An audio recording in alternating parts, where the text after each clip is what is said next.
Good evening. On the behalf of the commissioners and staff, I would like to welcome you to the September 27th, 2022 City of Roseville Public Utilities Commission meeting. This 7-member commission is responsible for studying and advising the City Council regarding all utilities owned or operated by the city, including electric, water, wastewater, and solid waste. The Public Utilities Commission advises the City Council regarding planning, rates, public information, cable television franchises, and other matters relating to such enterprises, and may also hear citizen complaints as to operations or rates. The Public Utilities Commission also advises the City Council regarding the activities of such joint power agencies as the city may be a member of or which relate to such utility enterprises. At this time, I would like to ask everyone to please put your electronic devices on silent. All right. Next item on the agenda is roll call. Commissioner Granger has notified the commission that he would be absent this evening. Pam, can you please call the roll? Yes. Commissioner Bielski? Here. Commissioner DeLacy? Here. Commissioner DeMarkey? Here. Commissioner Granger is absent. Commissioner Maish? Here.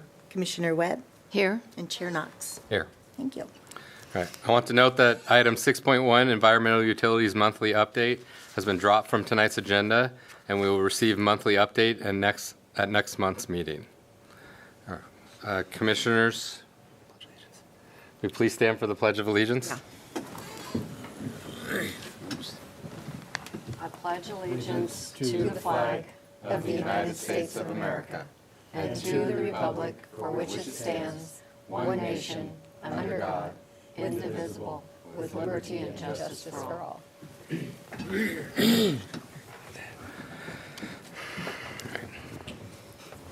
Item 4 on the agenda is public comments. This item is for anyone who would like to address the commission on any item that is not on tonight's agenda. When addressing the commission, please state your first and last name for the record. Okay, no public comments tonight. The next item on the agenda is approval of the August 23rd, 22 meeting minutes. Would anyone like to make a motion? I'll make a motion. Second. All those in favor say aye. Aye. Any opposed or abstentions? All right. Next on the agenda is requests and presentations. All right, item 6.2, waste services and storm utility update. Presentations by Refuge and Stormwater Manager Shelley Tilley and Environmental Utilities Compliance Administrators Michelle White and Matt Oko, and with an overview of the waste service and stormwater utility for information.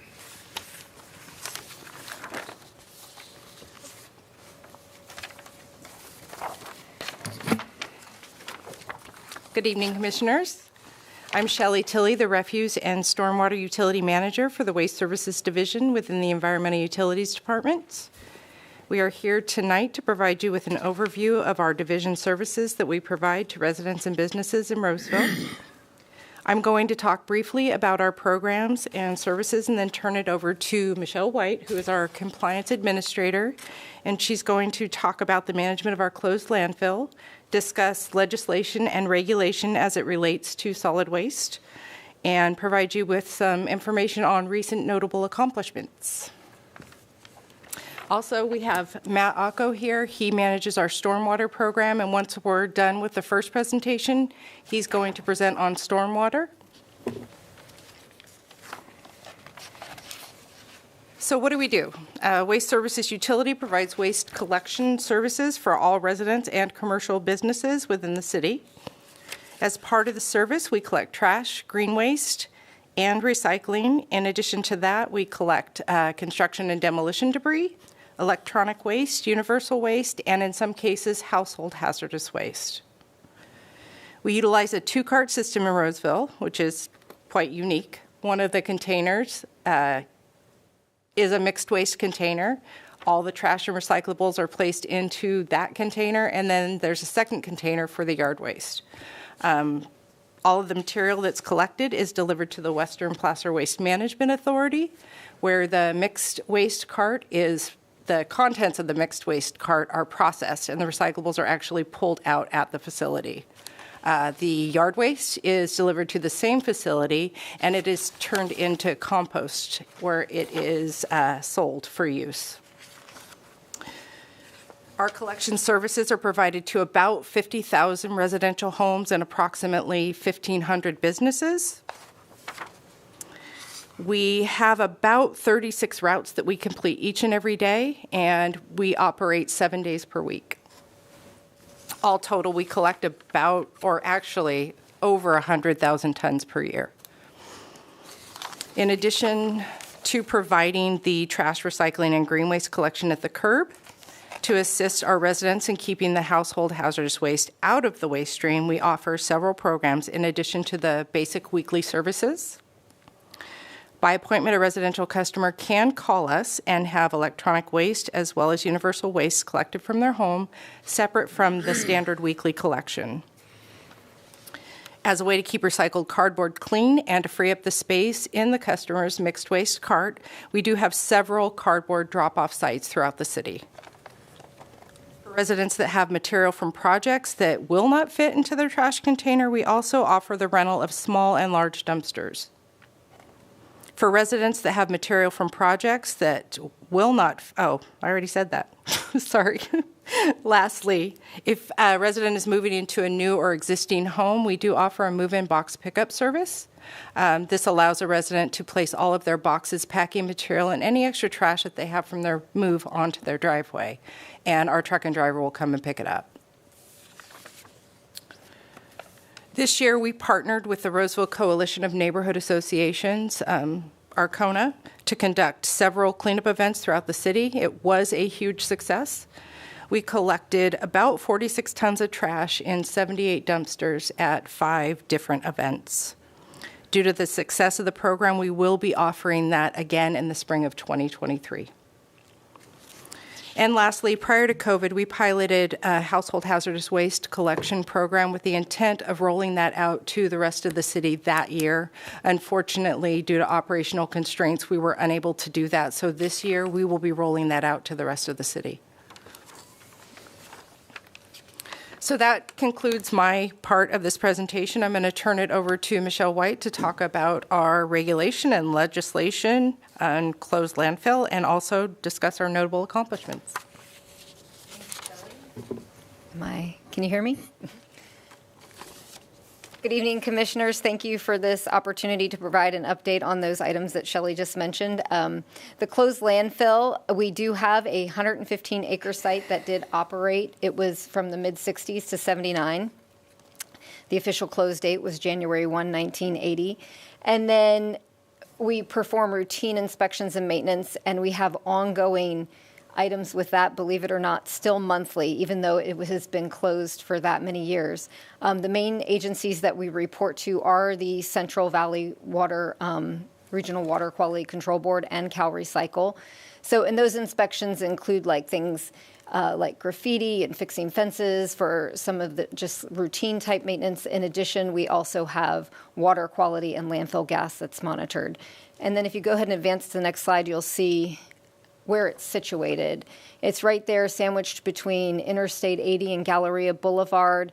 And at that, the northern edge there of that red line, that's where the bike path kind of follows along. The Bow Club is there, and if you follow it up, it goes, kind of the entrance there is up by the Berry Street recycling site. So, next slide. Okay, this is our hot topic in waste services right now. This is the thing that the reason I was hired a year and a half ago, and it's the biggest thing to hit waste since 1989 and AB 939, which was the first piece of legislation that said you will separate your trash and recyclables, right? And that piece of legislation required 50% diversion of trash from landfills by the year 2000. And that was really significant, and what you see when you go across the state and you see the blue bins and different recycling. And like Shelley mentioned, we don't have that type of system because we have a materials recovery facility that sorts through all of our trash and recyclables to recover that material. So this is a really significant piece of legislation, and to bottom line it there, the main things that we are being asked to do is it's a statewide diversion target to move 75% of organics out of the landfill. Basically, you can see at the top there, when organic materials put into the landfill, it decomposes and creates methane, which is considered a super pollutant. So this is the state's answer to combat climate change. And the other piece of it, it also has a 20% edible food recovery component to connect edible food generators, people like grocery stores, large restaurants, hotels, people that are producing food with food recovery organizations, because a lot of the state identified as a lot of good food that could still be consumed was being thrown away. So they included that in this bill too. And then we've got an enforcement piece, which is really unique and hasn't happened in any prior legislation, which there's actually financial penalties for enforcement. So next slide. These are like the 6 main tenets of the 130-some page piece of legislation that we get to implement.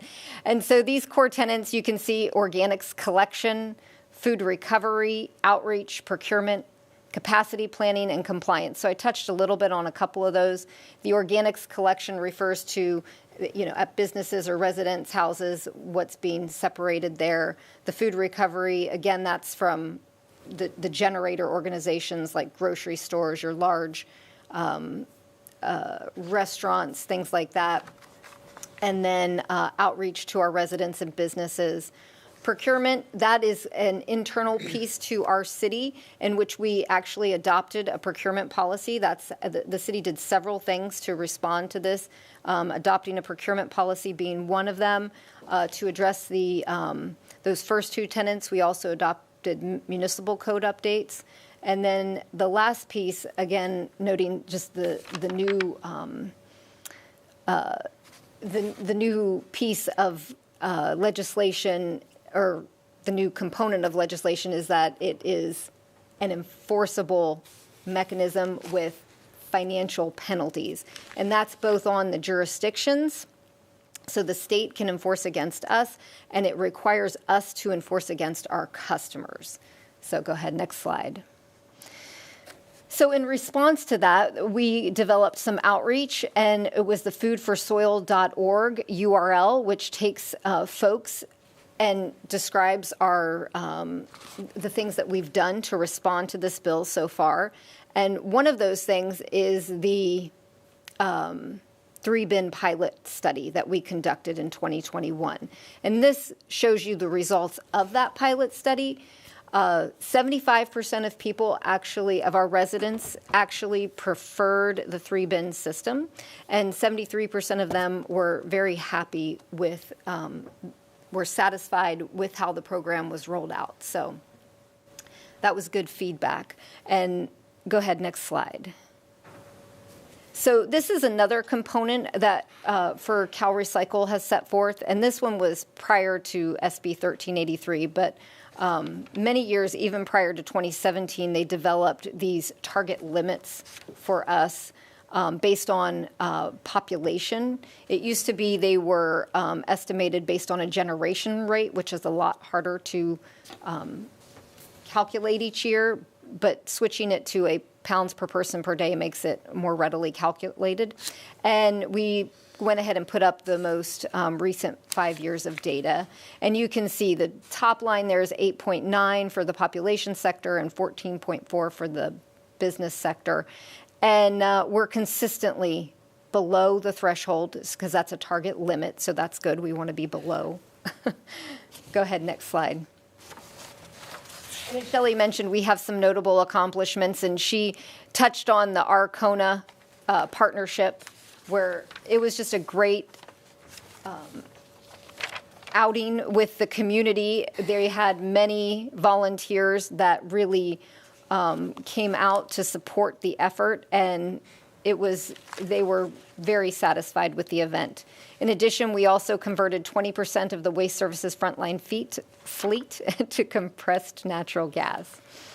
And like I just mentioned, we did conduct the 2 pilot studies to determine the best implementation approach for the SB 1383 citywide organics program. And in addition, we rolled out the foodforsoil.org, and we continue to communicate with our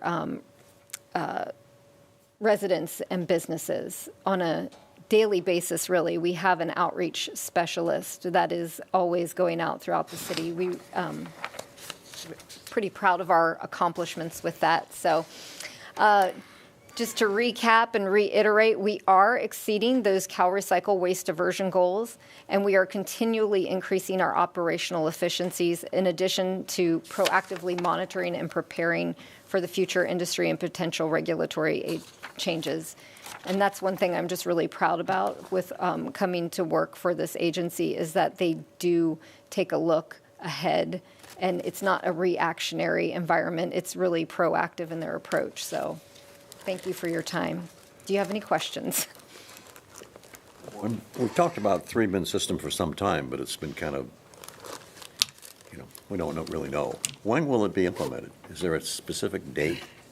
So the city recently, as part of, because we are a member of the Western Placer Waste Management Authority, we signed a flow control agreement to support the expansion and really support their getting ready for compliance with the SB 1383. And to that end, our flow control agreement commits us to 3 years at a minimum taking our waste to that facility. However, there is a caveat. They are required to do quarterly assessments and meet that 75% diversion goal. And if they do not, we have an asterisk. Joe can speak to this. He helped write that piece of that document, I should say. And we can take our waste somewhere else if they are not meeting the regulatory requirements. What date? The regulation's already in effect, and they're already preparing to implement that. We are committed. The resolution was passed July 6th of this year, and it commits us for 3 years from that date. From what date? From July 6, 2022. Okay. To June 30th, 2025. So we will have a three-bin system operational? No? Not in the next 3 years, but we are going to continue to evaluate Okay, both all right. pathways to determine the Okay, best all right. way for us to meet the regulatory requirements of SB 1383. Minimum 3 years away then? Yes. Okay, that answers it. Thank you. Unless they don't, for some reason, it could get fast-tracked if they just flat out are not meeting the requirements. Gotcha, thank you. So curious, how did Waste Management jump the gun? My son lives in West Sacramento. They've had 4 cans forever. They've had, they have their waste can, they have their recycle can, they've got their trash can. I forget what the 4th can's for. And bigger cans. Why are we so far behind? Just curious. I don't know that I would call it far behind. Our compliance pathway back when AB 939 was passed was to have a dirty materials recovery facility, and we were able to meet our targets by having the facility. In Sacramento, they do not have a dirty MRF facility where all of the materials are processed and the recyclables pulled out. That was our answer to how we were going to meet our diversion requirements. With the new facility, I mean, it's the same place, but they are upgrading the facility to be able to recover more of the recyclable materials, and hopefully we'll be able to meet our regulatory responsibilities with the expansion of the facility. So I wouldn't say we're far behind. We're still meeting and exceeding our requirements. It's just doing it a different way. And the regulations do allow for 2 compliance pathways. One is a high diversion materials recovery facility, which we are in the process of building, and the 3-cart system. So, like I said, over the next few years, we will continue to evaluate both pathways to determine what is most efficient and what is best for Roseville residents, and then move forward from there. Yeah, I've got 2 more quick questions. So you mentioned penalties for residential users. What would the penalty? What would prompt a penalty? A penalty would be prompted by the putting of material in, like say you put plastic into your organics bin. Okay. Putting material that is not allowable material into the incorrect, or not properly placing the material, I should say. And the finding will How would most you- likely I mean- happen to the jurisdiction, not necessarily the resident, unless we implement something in our municipal code that states that, I mean, there will be. I'm thinking, how would you, because the garbage can, the truck's anonymous, it's just grabbing that thing and throwing, how would it? There's actually a cameras beeper. on the trucks, and it's pretty easy to tell. However, the fines for individuals are fairly nominal? Is that? I'm getting tongue-tied. But the more likely, it would be against a business, and that's where we have the compliance person that we have that's out in the city every day visiting businesses, working with them. The idea that CalRecycle has said is they're more interested in using the carrot. They really want to help people comply. As you can imagine, with COVID and the turnover at restaurants and different places that are generating this types of waste, it's really challenging because their staff is constantly turning over. So there's no shortage of work for our boots on the ground person. He's out there every day talking to people, trying to get them to put it in the right bin. And just one more thing to add to what Shelley was saying about, we have a dirty MRF in Placer County because back in 1989, it really didn't make sense to put a system like Sac County had because they were a much more urban environment. And when you came to Placer County, you weren't going to collect recyclables that were a country mile apart. It just didn't make sense with respect to wear and tear on the road and the amount of fuel and capital investment to collect recyclables. So we kept going with that system here for a long time. But like she said, with the two compliance pathways, we're still looking at both options even as viable pathways. Last one. So what about composters? I have a composter. It's great. All my stuff goes in that thing, and, it takes forever for it to, reach capacity. So, I mean, has any thought been given to either incentivizing home, because to me then you're not mixing anything. All my green waste is in the green can. There's no stray banana peels or anything that's wet in my green can. Everything goes in the composter, and I've got the benefit then for my yard or whatever. You get a gold star. Yes. That's great. To me that just seems like that would be such a I know, and it's really ideal thing. It's such a, and whenever I would do the tours, because I used to work out at the landfill, so whenever I would do the tours, it's like for those of us who are really passionate about garbage and recycling and compost, it's hard to imagine that there are people that are not. And when if you can imagine a soccer mom, 3 kids, and they're running them around, and it's just like, they're just not going to take the time to do it. And it is a great idea, and one that we do support through the Utility Exploration Center, actually. And we provide them with free compost bins. Anybody can get one, and they can attend a workshop there and how to compost and how to use the bin, and they can get a free bin when they sign up for the workshop. So we do support that idea. We do encourage it. We would love that for more people to make their own soil amendments at home, but it's not going to be a choice for everybody. We're a convenience-oriented society, and we just want Very to much throw so. it away and be done with it. Yes. That's the bottom line. And we're fighting media and all of that grab-and-go marketing every day. Yeah, okay. Thank you. We'll go here first and then here. Hey, thanks. So I was looking at the chart that shows the target limits and the amount that, so I take it this is pounds of waste that go into the landfill?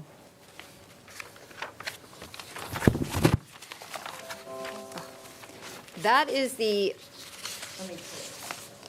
It's the pounds per person per day, and that is our target limit of disposal. Yes, that is correct. Goes into the landfill.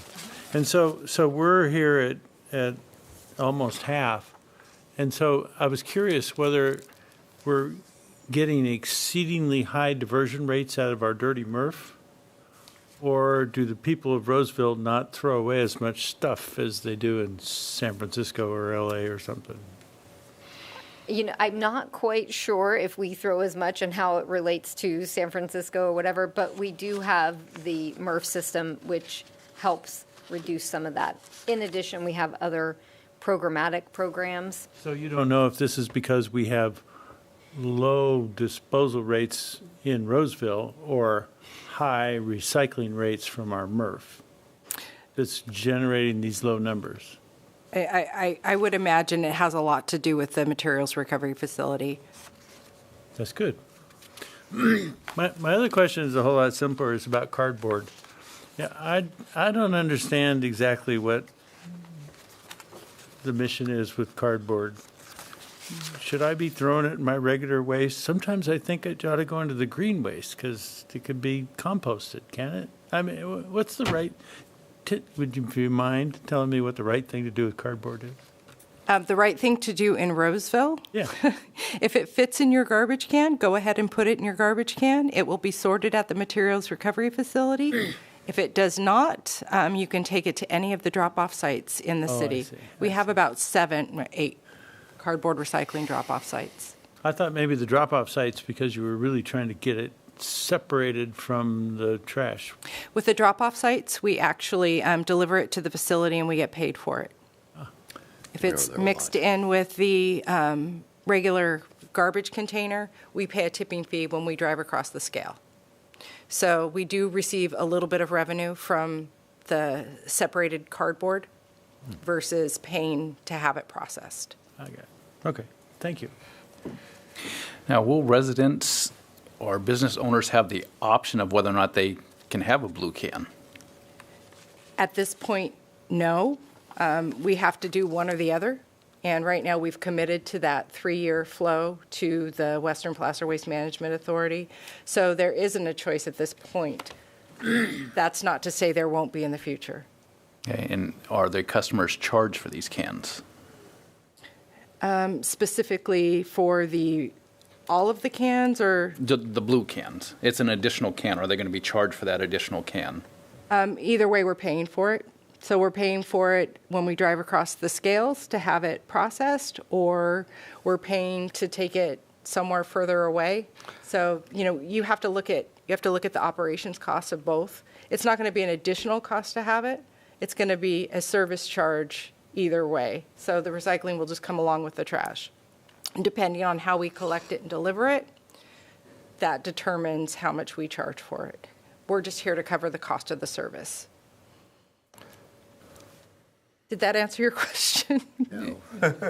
Because right now, if I want an extra can, my neighbor across the street has an extra can, so she's paying for that extra can. Right. I think that's what we're getting at. So the third can is an extra can. Well, how are we? That will just be incorporated into the residential Charge. rate for service. Okay. It won't be an additional cost to have that can. And if you're talking about with respect to a business, there's nothing that says a business cannot do their own source separated recycling and take that, take that into a facility and get buyback money for it. I'm not sure that answered that or not. You can get an additional can. You can get an additional can. Do you have to pay for it now? An additional blue can, no, because we don't provide separate trash can. recycling at the curb at this time. So we wouldn't provide that service at all. But if you get an extra trash container that has everything mixed in it, yes, you will be charged for that. How did we fund the expansion of the sorting center? Bond financing? Okay. If it continues to work and we have to expand more, will we have additional, or is there enough already prepared for that? I'm hoping there's enough. I'm hoping it all works really well. It should for the amount of money. Yes. Roseville has done its due diligence. We've looked at both pathways, tried to determine the best route, to be good partners. We're part of a joint powers authority. In order for them to obtain the best financing possible, we had to commit that flow. But we're going to continue to evaluate over the next few years and make decisions about where we go from here based on what is best for the city. Okay. So we're still on item 6.2, so let's move on to the storm water section of this item, please. Good afternoon, Commissioners. My name is Matt Acco. I run the stormwater program within Environmental Utilities. And I want to come here just to present you guys kind of with an overview of the stormwater utility because it's kind of obscure and not many people know unless one of our inspectors comes and knocks on your door, then you're really well aware. So I'll start today. Next slide, please. So like I said, we're in Environmental Utilities, Waste Services, and then you find us stormwater. Next slide. So what is stormwater? I wanted to share the EPA designation just so we know kind of where it stems from. It's stormwater is runoff. Any type of water that hits a hard surface and runs down the street, that's something that we have to have a permit to comply with at the state level. So our main sources of pollution that hit that flow would be vehicle leaks. Somebody in your neighborhood has a oil pan that's leaking or they're changing their car. We get calls about that all the time, impacting the watershed. We have paint and concrete. Somebody, your neighbor's doing a paint project or they're doing an extra sidewalk. All that debris is going down the drain and into our creeks. We don't want that. Sediment debris, landscaping activities, things like that. Pesticides and fertilizers, that's a new one that the state's starting to mandate us on. So anytime you see a lawn tractor out there, it could be a potential source for our staff to go out and check. And then pet waste, that's always a fun one for us. We all know people in our neighborhood that have pets that are run amok and add to that. So we have a lot of that in our local sources of pollution. So what do we do about this? We have a couple sections here. This is kind of lists out what we do on a higher level. So we have permit compliance, pollution response, facility and business inspections, watershed restoration, and then public outreach and engagement. So the permit compliance. We have a couple permits here. There's three that I'd like to mention just to start off. We have the municipal permit. That's a MS4 permit. It's mandated through the EPA, and then the state kind of designates it down to us through the Central Valley Water Board, and that is all the jurisdiction within the city boundaries. Any water runoff, any of that, we have a large permit that covers all city operations. So that would be any runoff at your house, any runoff at the Target down the street, all that stuff kind of goes into our citywide catch-all permit. And then we have another permit that we manage at the corporation yard that's designated as industrial, and there will be other industrial permits throughout the city that we also help but don't manage. The state manages those directly, so we manage the industrial permit at the corporation yard. We take samples of that runoff, making sure all of our fleet activities there are not polluting to that waterway because we discharge directly into Dry Creek. So we're really adamant about making sure our corp yard is spotless and clean as can be when we have all those trucks going in every day, as solid waste can attest to that. So that's another permit that we have from the state. And then recently, the stormwater program has helped with the construction projects with EU. So any of those well projects, the expansion projects, there's a construction permit that comes through the state that we help them achieve all of the goals within that permit. I evaluate all of their BMPs, which is best management practices at the site, making sure none of the sediment or chemicals are running off-site and polluting our local waterways. So those are the three permits. And then we have two extra bonus things that we get to manage here. We have a 303D listed waterway in Roseville, and 303D listed is an impaired water body. And our water body that is on the 303D list for an impairment is Pleasant Grove Creek. And Pleasant Grove Creek runs in the upper west side of the city, and that is to do with pyrethroids. So pyrethroids are a pesticide, very common, that people spray around their house. They're one of those pesticides that people call out for killing bees, things like that. The impact to Pleasant Grove Creek actually happens in the benthic organisms, which are the small bugs in the creek and affects the food web there. So it's just another thing that we get to, it's a new program that's coming down the pipeline for us. It's a newer activity that we get to outreach and educate on and also enforce on. And then the trash amendment is kind of why we're pulled into the solid waste services category here, is that we have to convert on the larger scale the city to a full trash capture or that equivalency in all stormwater infrastructure in the city by 2030. So we either have to show that our operations for sweeping, volunteer cleanups, devices that we're putting in inlets, or just regular activities that we have staff going out and cleaning up equal a full trash capture. So it's a pretty big ask that the state has put on this program, but we're working on it, and we're doing annual inspections both in the dry and the wet season to see what our trash levels are. We've been fairly productive with that, showing that Roseville has a good track record of keeping things clean. So that's another great thing that we're doing there. Next slide, please. So pollution response, this is actually a picture that I took myself the beginning of the pandemic, April 2020.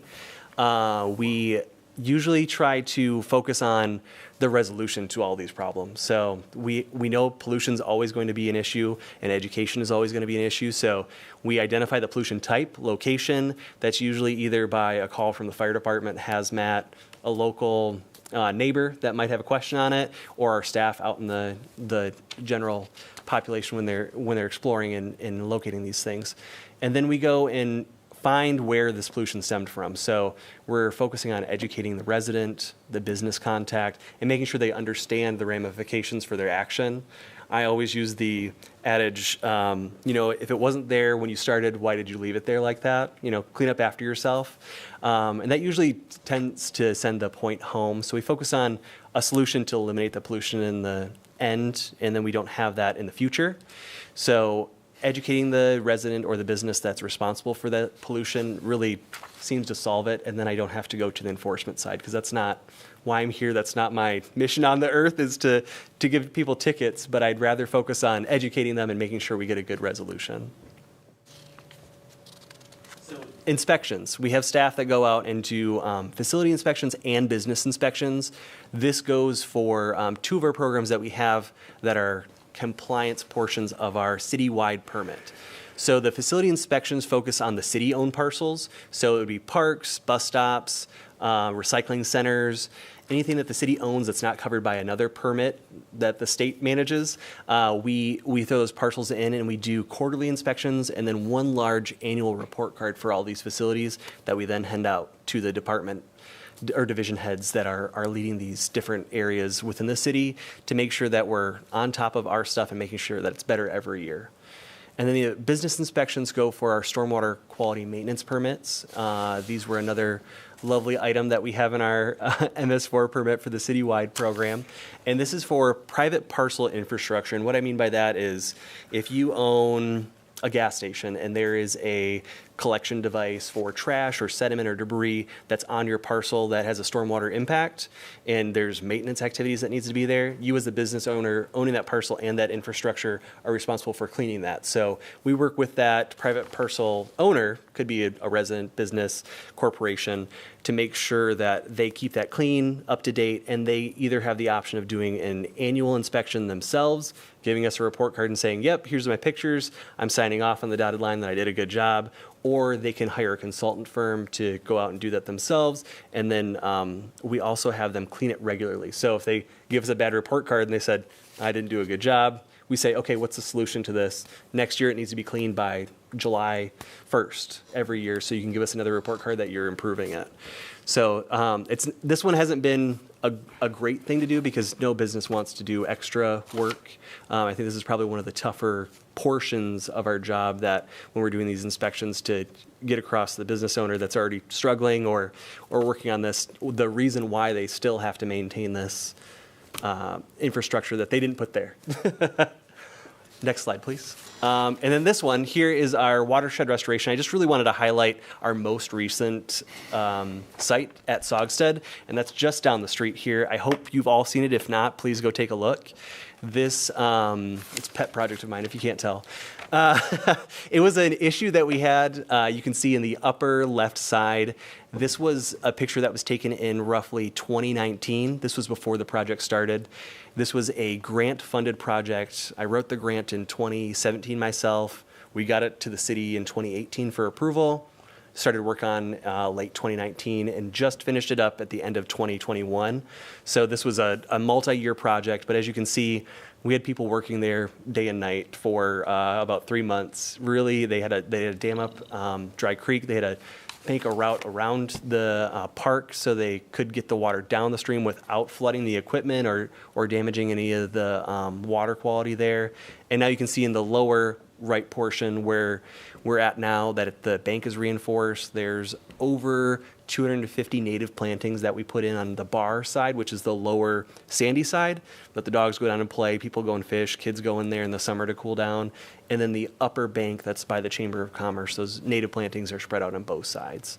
So the goal of this project was, A, to get an eyesore for the city, a risk for the city completed, but also to reduce sediment load within our waterways. That's a goal of the stormwater program, is to improve water quality throughout the city. So this was dispersing tons and tons of dirt. As you can see that picture where we started, anytime water hit it, it was, you're hitting sand. It just washes right down the creek and ruins any salmon habitat that we may have in our area. And this past fall in 2021, I actually was out touring some educators at the site and had salmon come up for the first time in several years. So it was a pretty exciting, turn of events from where we started and where we're at. So I really encourage you guys to go out there and check this out. If you haven't already, it's a great site and one of a big win for utilities, I think, and the city in general. Mm-hmm. So another great project we have here is public engagement. IPMP stands for Integrated Pest Management Program, and this deals with that pyrethroids that I was talking about earlier, that 303D listing. We have a consultant that goes out to Green Acres, Home Depot, Lowe's. You might see them on a weekend.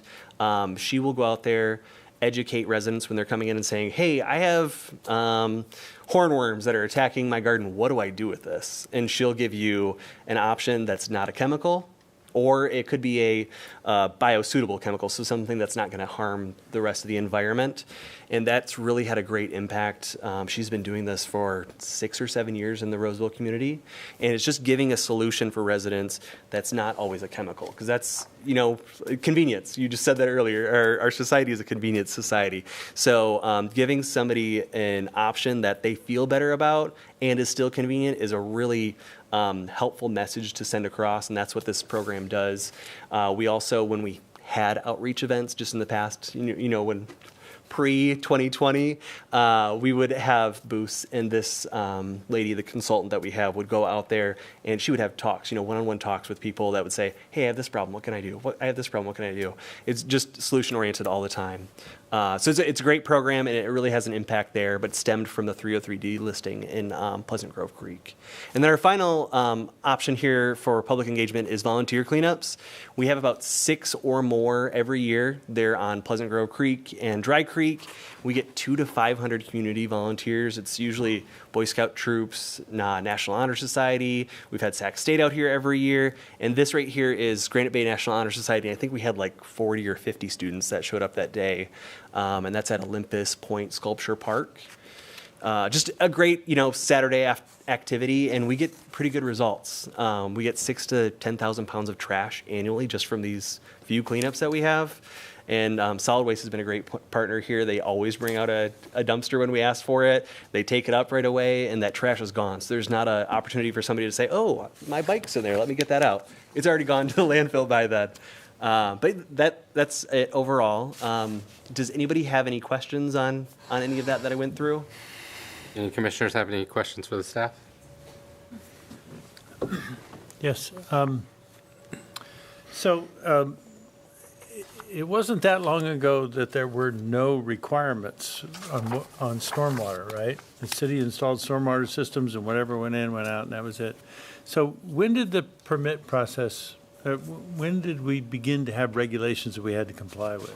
That would have been, the stem of this would be from the Clean Water Act in the 70s, and then it just trickled down. So that was a federal regulation that has trickled down. So it can be traced from there, federal EPA, state EPA. It's just the last few years it's got really... I think, so we've had an increase of these things. So in the last few years, the state's tacked on, what we normally would have is just a general permit, like I listed just those permits. We would have just a permit that the city has to maintain. But now the state's moved to a mechanism of, we have a problem, we're going to tack this onto your permit. We have a problem, we're going to tack this onto your permit. So the 303D listing, that was an additional thing to our permit. So it's not the same mechanism that they used previously. They're having a new mechanism to get more things for us to take care of on an unfunded mandate situation without having to write a whole new permit or include it in the permit. But each time we get a new permit, then they'll include those things that they just added as bonus materials as our requirements in the next permit, which should be here 2023 or 2024.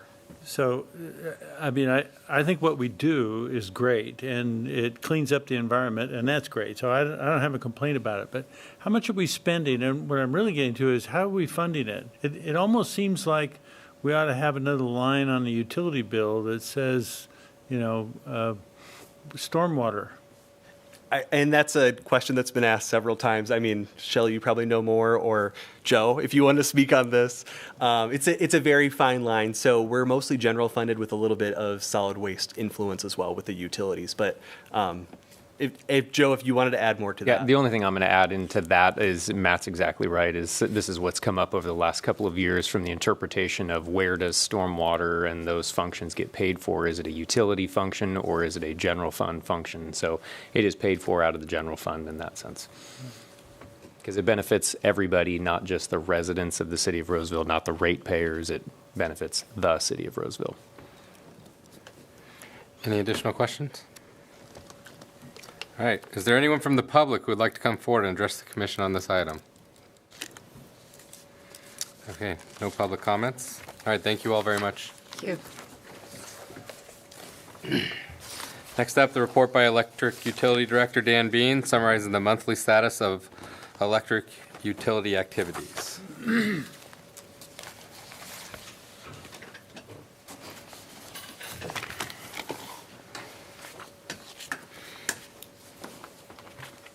Good evening. Thank you for having us. So my report is going to be very brief tonight. I'm just going to cover a couple items, and then I'm going to toss it over to the next item, but I'll take any questions as well. So as you may have remember from a couple weeks ago, we did have a very hot week. We're now calling it peak week.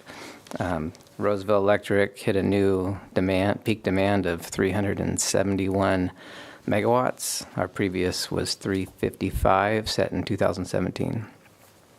Also, California set a peak. The whole Western grid set a peak. Hence, peak week. So, Roseville Electric staff really stepped up. We sent people out to the substations to make sure if there was an issue, we could respond quickly. Our customer service people manned the phones until late into the evening for several days to make sure that we could be responsive to customer calls. Fortunately, we were able to avoid any rolling blackouts in the city, but it was definitely a very stressful time on the grid, on our power plant, for the whole state, and for people. So anyway, thankful to get through that. Also, I wanted to give a shout out to Environmental Utilities wastewater treatment plants. They ran their generators during the peak to help offload some of the load from the city. So that was a great team effort, and we just eked that one out. So just a quick update on supply chain. As you know, we've had trouble getting transformers. The good news is we have actually received, since in the last few weeks, about 61 transformers. I believe there's another, 20 in progress, under production right now. The bad news is Hurricane Ian is bearing down on the East Coast.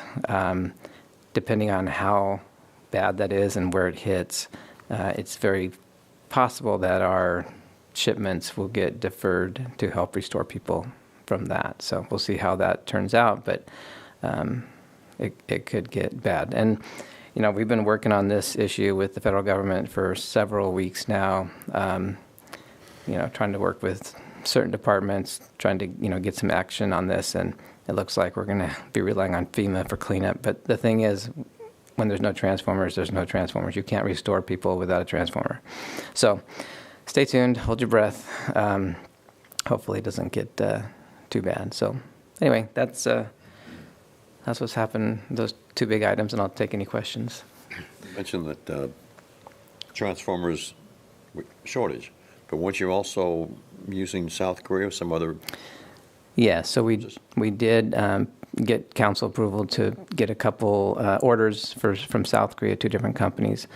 One of them is having trouble getting the paperwork done in order to actually sell to us. And another one, let's just say another large company stepped in with a large order, and we got bumped off the the list currently. So we're still hopeful at some point those will come in. But yeah, it's definitely still a problem. Any other questions? All right. Is there anyone from the public who would like to come forward and address the commission on this item?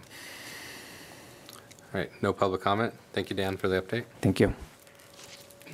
Our next item on the agenda is 6.4, Electric Proposed Energy Surcharge Overview. Report by Interim Assistant Electric Director Eric Campbell and Interim Electric Utility Financial Administrator Joanna Cucci with an overview of a proposed electric energy surcharge. This item is for recommendation. Thank you. Good evening, Chairman Knox, Commissioners. Eric Campbell, Roseville Electric, for the record.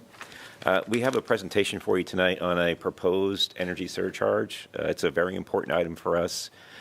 We've seen some dramatic increases with respect to the power supply market over the past 12 months. Costs have skyrocketed, and it's really at a point now where we just can't absorb those cost increases within our current revenue structure. So we're bringing forth this proposed energy surcharge as basically a bridge mechanism for us to understand more about what's happening in the market and when it's going to flush itself out. So with that, I'm going to jump into the presentation. Like with any initiative within the electric department, it all begins with City Council's strategic plan. The City Council goal that we're hanging our hat on is to remain fiscally responsible in a changing world. The strategy is to balance utility operating costs to maintain competitive rates. And of course, that gets down to our mission as a utility, and that's to deliver safe, reliable electricity at competitive rates with exceptional service. And like I mentioned earlier, we are proposing a rate action.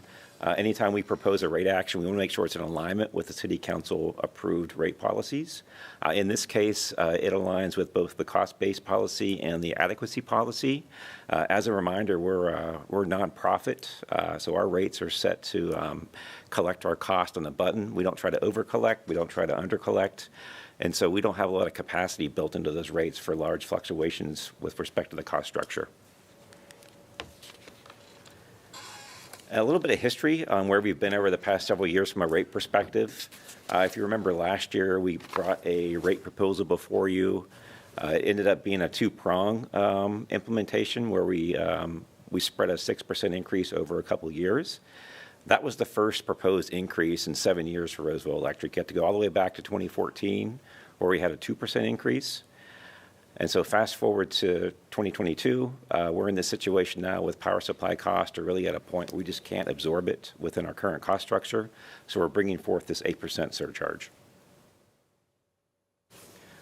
So we are recommending that the surcharge be across the board, all customer groups. So it's going to hit all customer groups the same, residential and all 4 flavors of commercial will be 8%. And again, we're proposing it to be in place for 24 months. It would begin January 1st of 23 and end December 31st of 24 if approved. And then why is the rate increase needed? The big item here is our power supply costs are up about 35% since the rate case last year. And it's really being driven by the market, the market for power supply cost. And like I mentioned earlier, we're just at a point we just cannot absorb these increases. 35% is roughly $20 million. The increase is going to give us about $13 million annually. And we're going to be closing that other gap with some other things that we'll talk about a little bit later in the presentation. Again, it's been a rapid and significant increase with respect to power supply cost. This is not a California issue. It's worldwide. You're going to see a slide later that shows power supply cost increasing. It coincides with the conflict in Ukraine. It's not just Ukraine, it's also energy policy, both at the federal level, at the state level. So all these things have kind of converged to create this mini energy crisis, I'll say. Natural gas prices, they're a good proxy for electricity prices. They're up between 200% and 300% in the last 12 months. So that's always a good barometer if you're checking natural gas prices to know where electricity prices are going. And then lastly here, and it's an important issue for us, is the drought. We're still in a drought in California, and so that means there's less hydroelectric available in the marketplace. And so that applies more pressure to the overall cost of the power supply in the space. And then the next slide here, this gives you an idea of what electricity prices have done over the past 2 years. If you look at the far left-hand side there, you can see back in August of 20, costs were down about $35 a megawatt ballpark. Fast forward to August of 2022, it's up around $90 a megawatt. So you see that dramatic increase over the past 24 months. And if you look at February of 2022, you see things really take off there. And that coincides with the conflict in Ukraine. So that's really had an impact on us here in Roseville, as it has across the country. This is a cut of our power supply cost, what the budget looked like back when we put the rate proposal together last year. So the blue column, that's 2023. The gold column is 2024. And this is what we thought it was going to be back during the rate proposal. So you can see how that graph kind of takes off up until June of this year. And you can see that if you look at those 2 years combined, our costs are up on average $20 million between those 2 years. 2023 is up to about, what, 95-ish, 95 million. 2024 is about 104, 105 million. When we were thinking way back during the rate proposal that both were going to be under 80 million. And with that, I'm going to turn it over to Joanna to walk you through the rest of the presentation. Okay, thanks for having us tonight. Looking at the average customer bill impact for our customer classes, I'm going to run through each of the individual classes that we have. For the residential class, our current average monthly bill is $116. So that's for our average customer on an average month. With the already approved 2023 rate increase, the bill would increase to $120. And then with the energy surcharge, it would increase to $130. So overall, about a $14 increase.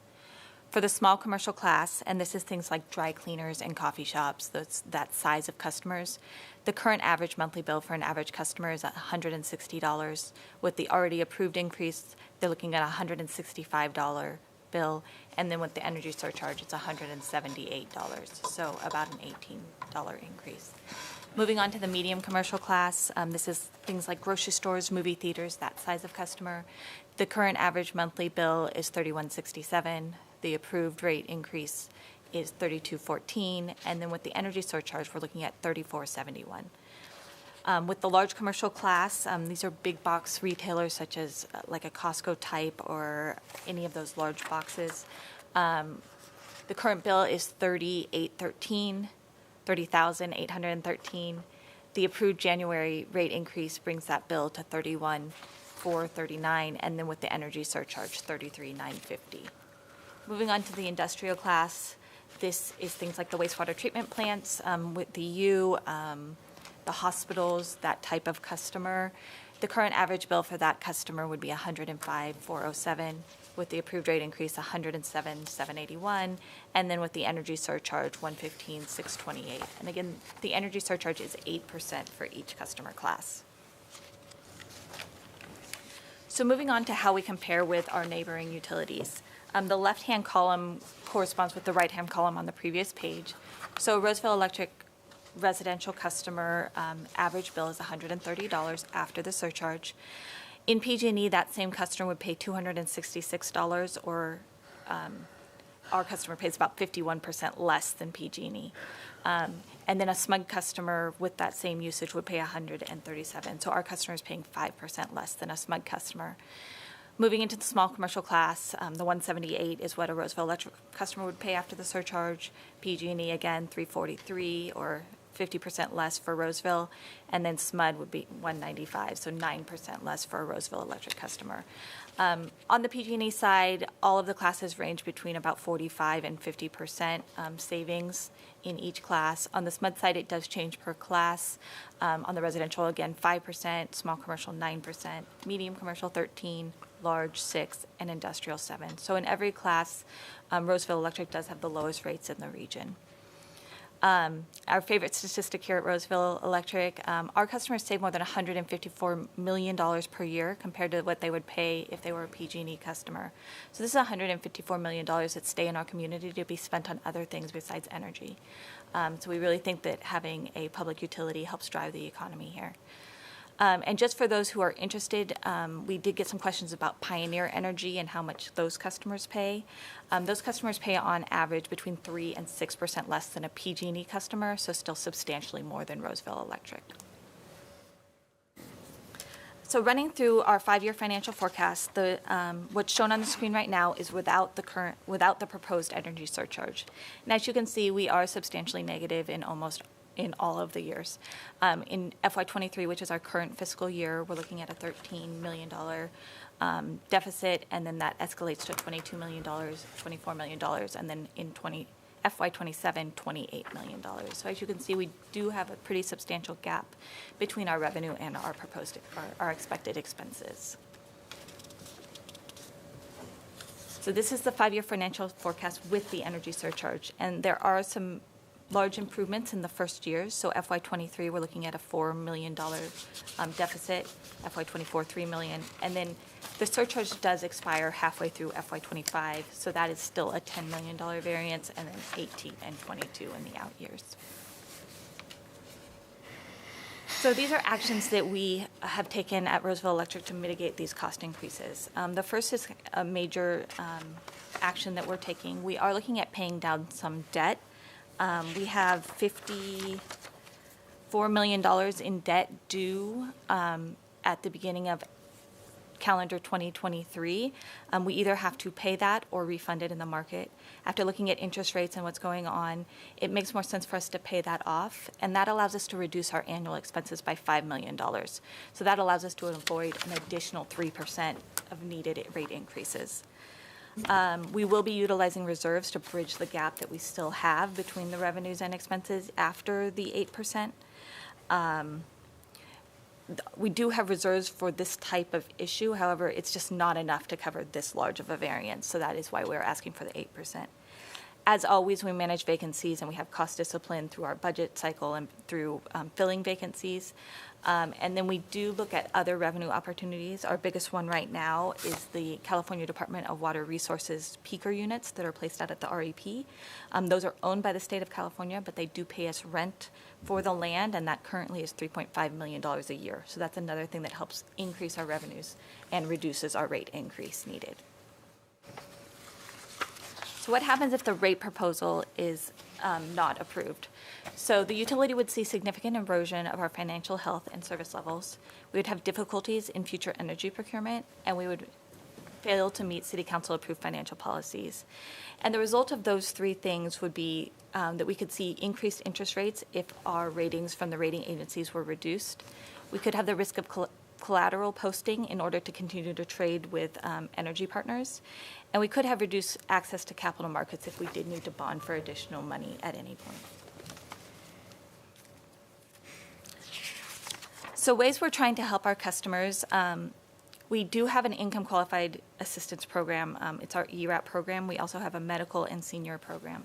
So any customer that is enrolled in any of those three programs will be exempt from this energy surcharge. Currently, that will benefit a minimum of 1,450 customers, and it'll be funded by public benefits, which is required spending that we spend on this type of program every year. That would cost about $140,000 annually based on the current number of customers in the program. However, we're really hoping that this is an opportunity that we can increase participation in this program. We do know we're not reaching every customer that qualifies for this program based on state statistics, and so we're hoping that maybe this is a chance to really outreach to that community and make sure we're enrolling people in that program. We do offer budget billing and payment plans for those who need help paying their bills or setting up a budget billing process. We have energy efficiency rebate programs for our residential customers, and we do have an energy advisor program and rebates for our commercial customers for businesses that do want to reduce their energy use.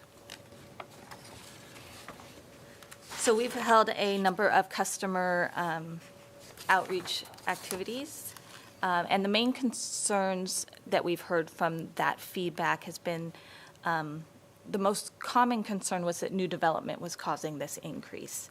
And when we received that comment, we did try to explain that this is entirely due to the cost of energy increases. developers in Roseville pay for their infrastructure and development, and so this increase isn't paying for developers to build more houses in West Roseville. It's really to cover the increased costs of electricity, and as you can see, we were looking at a $20 million increase, and this is collecting 13, so it's really just focused on collecting that additional cost. There was some concern with the surcharge being permanent, that, we're saying it's for 2 years, but it's going to be permanent. And again, we talked about it in the beginning of the presentation, that this has been a very rapid change, and we don't know that it's going to be a permanent change. There seems to be a lot of things driving this increase, and just as many things could drive it down in the next year or year and a half. And so we really want to see if the change in the market's permanent before we make anything permanent on the rate side. There was frustration with the proposal due to other cost of living increases. So, people aren't thrilled with the 8%, of course, but there was an understanding for those that heard the presentation of where it was coming from. And then in general, we did have lots of compliments on service reliability and our rate levels compared to other utilities. So the calendar for this process, we started with a city leadership recommendation in July. We spoke to city council members in August, letting them know that was coming. We spoke to utility commissioners in September. We've been doing outreach all of August and September, and then the recommendation today to the Public Utilities Commission. The plan is to take this to council on October 19th for first reading, and then implement the surcharge on January 1, 2023. Our request is that the Roseville Public Utility Commission recommend approval of the energy cost surcharge effective January 1, 2023 to December 31st, 2024 to the Roseville City Council. All right. Do any commissioners have questions for the staff at this time? Well, perhaps more comments. I know just about enough about the electric industry to be a little bit dangerous, but the cost of natural gas really drives the cost of energy throughout the state, because in spite of our efforts to become a lot greener with our energy, I think 60-70% of the generation remains natural gas based. And I know Roseville has a Roseville Energy Park, and so we use a lot of natural gas too. And so when the cost of gas goes up, the cost of energy goes up for everybody. And the cost of gas is going up for a number of interesting reasons. On the federal level, there's sort of an anti-natural gas policy that is restricted or had the effect of restricting the amount of new gas wells that have come online. And statewide, we've got a anti-natural gas policy or a pro-green energy policy. It's kind of the same thing. This limited construction of new pipelines, and so what we're fighting against is federal and state policy here that's driven up the cost of natural gas and driven up the cost of energy. So, I see this as completely, while unfortunate, absolutely necessary to implement the rate increase. So anyway, those are my comments. I guess I didn't have a question. One question. One of the ways to mitigate cost increases you talked about was debt pay down.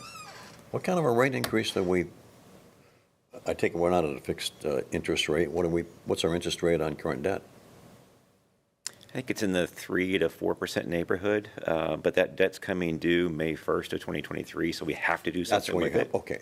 We have to do something with it, and it kind of aligns nicely with this proposal. That makes sense. For us to pay that down now, not be out in the market and refinance at a much higher rate, and also allows us to reduce our debt service to lessen the burden on ratepayers in the short term. Gotcha. If there is a need to extend the surcharge past 2024, will you be coming back to the board, or will it be another recommendation? It would be another recommendation. We'd come back and propose what we were seeing in the marketplace and what the rate should be going forward. Okay, and then one more question. You had mentioned that the rental of the property for the state of California, is there any way that can be extended to continue to receive that revenue? Yeah, so they've approached us, the state has approached us on extending that agreement, so that's something we're actively looking at right now. But as of right now, as we sit here, that agreement ends at the end of '23. Does that coincide with the chance to buy those units? That's another option as well. Which might be a smart option. Any other questions? All right. Mr. Chairman, there- if it's appropriate, I'd move approval I of I think we need to recommendation. have public comment. Can we do public comment first? Is there anyone from the public who would like to come forward and address the commission on this item? All right, no public comment. We will close the public comment. I would ask for a motion of recommendation recommending the approval or denial of the electric proposed energy surcharge to City Council. So move. Second? Can I just confirm that we are moving to recommend to Recommend. council, not deny? That's what he Right. recommended. Good point. Recommend approval to council. Recommend approval. I'll second that. All those in favor say aye. Aye. Any opposed or abstentions?